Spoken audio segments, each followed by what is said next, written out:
Hey guys, Twelve58 here. I am about to get into another frequently asked questions video, which means I will go to my comment section and read 3 comments at least from 3 different videos and see what you guys are interested in talking about. I love it when there's like some meat on the bones, but also I'm looking for maybe thumbs up. I'm looking for a give and take between community members. It's great when there's a topic that maybe there is 2 sides to, because I find the most entertaining analysis comes from when, on topics where there is let's say a split opinion.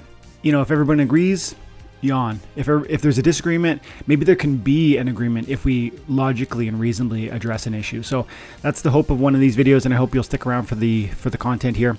My name's Dwayne Cunningham. I go by Twelve58, and you can call me 12. Let's get into it.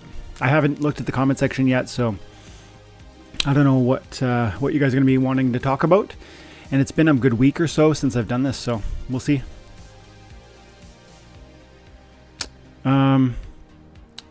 I just see a quick, easy comment here. This is not going to count. Gregago says, how do you buy DEC with credits? You don't. In that video, flipping Soulbound rewards for profit today and tomorrow. It's interesting, Gregago, that you asked that exact question. I don't know if the wording of this video, it's called Profiting from Soulbounds. And in that video, myself and a friend, Oscu, talk about buying soulbounds or unlocking soulbounds with DEC and then selling them for a profit, getting more DEC out of the process. I think that's possible, at least it is right now, and with certain cards, not every card.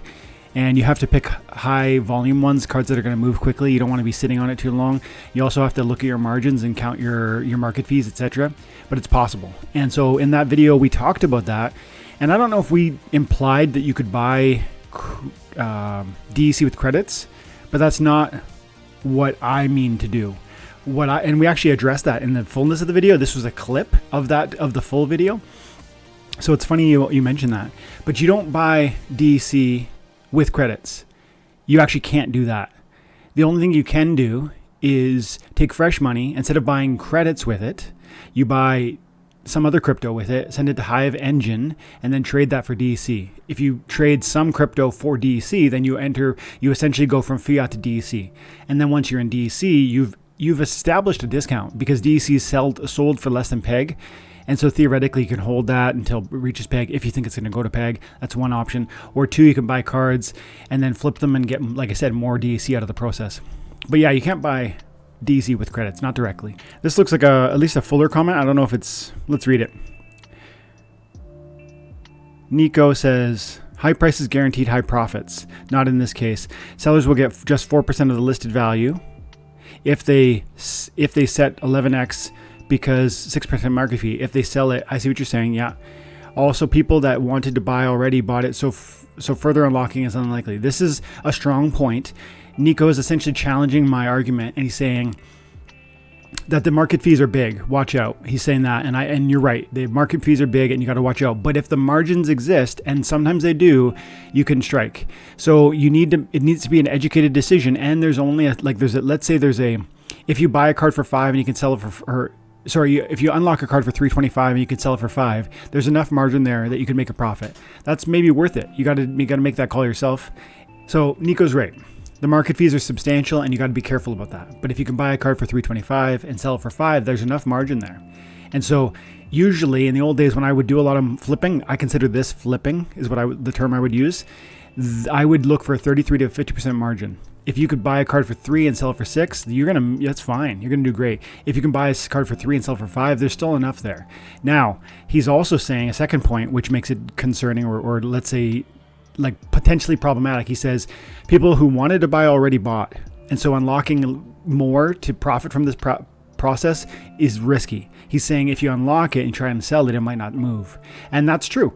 And you always have to make that educated decision. And so part of the game within the game for Splinterlands is actually understanding that and then going that next step further and saying, okay, but are any of the cards, there's 48 or however many soulbound cards, I think it's 50 or something like that, are any of them liquid enough with enough volume that you could still move and with enough margin that would still make sense? Maybe, maybe not. At the time of recording, yes, there were maybe 5 to 6 cards. Some of the legendaries, maybe one of the soulbound summoners that were gold foil. You have to look, and you have to.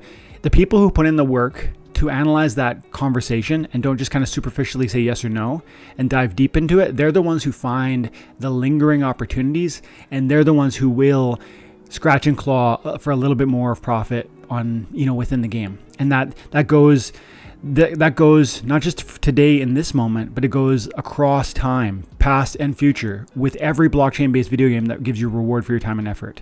There's always a niche. There's always a sort of crevice you can slip into and no one else is going there. It's a dark place and you find that little angle, that 50 cents, that $1, that $5. And there are different margins for different investors. If you've got hundreds of dollars, I would think, and we talked about in the fullness of this video, it was like a 2-hour live, you could buy these cards, some of them really demanding ones, the ones you think, you're speculating, but you make a 5-month, 10-month play on the scarcity of them. And so that's a different investor and that's a different strategy, but I'm saying there's always a different play. You just always have to, whether you're a $5 player or a $500 player or a $5,000 player, there's a niche for everybody. The question is, are you going to put in the work to find that angle? And if you do, my point is that there's profits available today and tomorrow in Splinterlands. Thank you for that comment though, Nico. And you did say more there, but I can tell, you're just being, let's say, cautious in response to that advice. And I think everyone should. I hope in the fullness of that video, I think I express the concern that you're alluding to. So I share it, but that doesn't mean that there's, just because there's some risk, doesn't mean there's, it's not worth attention. Usually where there is risk, there's some opportunity. Now you do have to be the thoughtful person who decides, is the risk worth the potential reward or not? And that's how we make good investment. Okay, here's one from Bananas, and he's been a real frequent commenter lately. And I recently spent 1 million glint in Splinterlands, and I did so buying the first day that the new soulbones were available. I spent 1 million glint on like 800 common draws, 100 rares, 25 epics, 10 legendaries, and then all of the possible chests. Like, I forget how many, like hundreds of chests. And it cost 1 million glint, and I can do that. I'm going to do that again next season. And one of the suggestions that was presented to me in the conversation I had with Gathering the Magic, who you should follow, Gathering the Magic 1984, I think, on YouTube. He was suggesting maybe spend the 1 million glint on buying a title, flip the title, buy the SPS. $30 worth of SPS could go long term, like quite a ways especially at half a cent price point for SPS. And Bananas is popping in and saying, I wish I never bought the title that cost 1 million glint. I wish I had more glint to get cards. One thing I've noticed after watching a few videos like this is that a few people just wouldn't do the legendary draws at that price. Seeing you get 2 gold foils, I bet some of them might reconsider. Yeah, I got 2 gold foil legendaries out of 10. Now, that's super lucky. I got really lucky. It's not likely that that's going to happen to anybody else. That was extremely rare. Check out the video if you want to see which ones and how that happened and my reaction to that. But I would just say, don't bet on that being the reality for you. In fact, I would almost bet that it'll be the exact opposite. You won't get any gold foils. And then I would say, I understand. I think I agree with you. Obviously, I spent 1 million glint on cards, not on the title. And that is I share your opinion.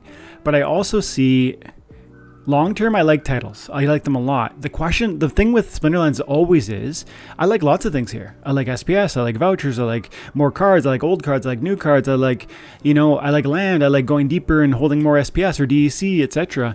But we can't have it all. And that's one of the coolest things about this game. It means that there's a game within the game. It's not just a collectible card game with an auto brawler mechanic.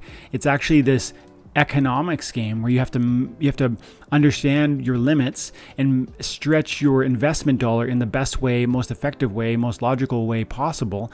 You need to understand the risks and push all your chips in certain ways and not others.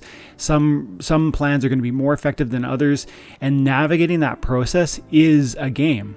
So there's the card game, there's the collectible card game with the auto brawler, and then there's this tokenomics game where you understand, supply, demand, and you understand what you can do and can't do. You look at the various options and choose the right one. And so I think titles are a good call long term. But I like the soulbound cards, especially in this moment when no one else has them. And especially in this moment when we've already been told that the new soulbounds will be unlockable relatively soon before they go out of cycle. That was a proposal that was put forward by the People's Guild and passed, and so Matt has agreed they'll do that. I don't know when, but they will do that. And so I would expect my gold foil legendaries to be able to be brought to market in the relatively near future. Now, we'll see if I choose to do that or not. Thanks, Bananas. Let's get another one. Okay, so Dahoda here drops a comment on a live that I did recently. Okay.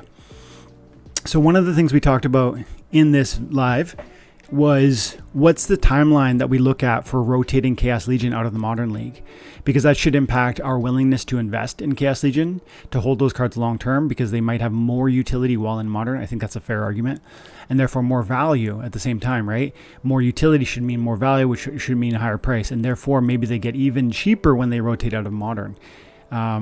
Probably.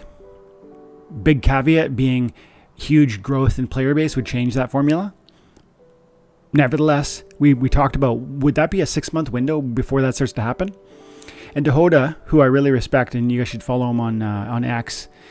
He does a lot of great content himself, and I think he covers on Hive too. But regardless, he says, I would put Chaos rotating out of Modern in 6 months under a 10% chance, meaning very unlikely that's going to rotate out that quickly.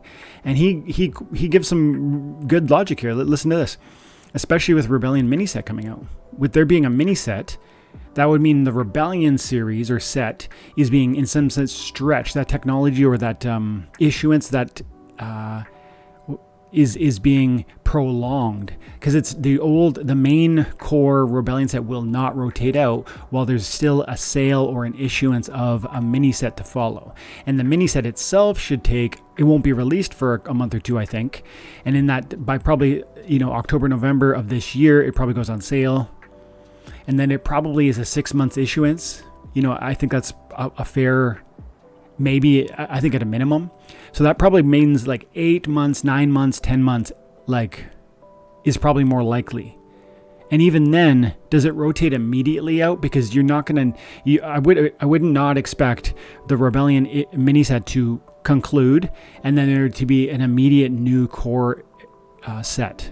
That doesn't make much sense. So as I start to pull back and listen to his comment there, he says, I think Chaos stays in the Modern for close to 10 to 14 months. And I think he's probably right, actually, because if you assume 2 more months before they issue the mini set and then 6 months for the mini set itself, that's 8 months, 9 months, with various things.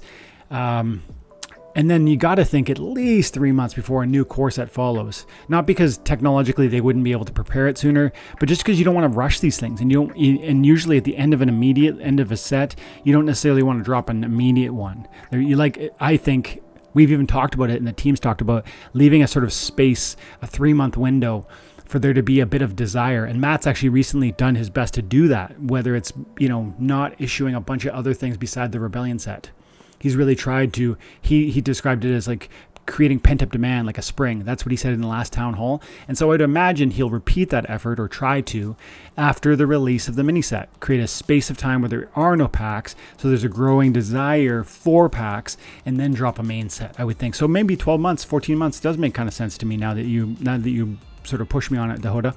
Thank you for the comment. I'm really looking forward to getting to Dahoda on the channel soon.